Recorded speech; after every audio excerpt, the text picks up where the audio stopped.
பென்ஷீரகை வறுத்து வச்சுருக்குறாங்க.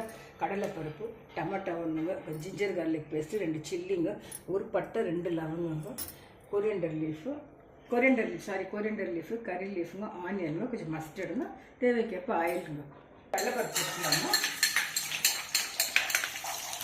கடலைப்பருப்பு, கடுகு, கருவேப்பிலை, லவங்கம், பச்சை மிளகாய், ஆனியன்கள், ஒரு பக்கம் வெஜிடபிள்ஸ் போட்டு ஃப்ரை பண்ணலாங்க.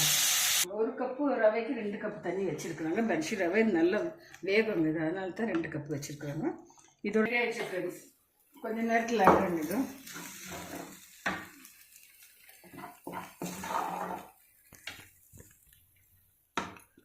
வாங்க ஃப்ரெண்ட்ஸ், சுட சுட சாப்பிட்லாங்க.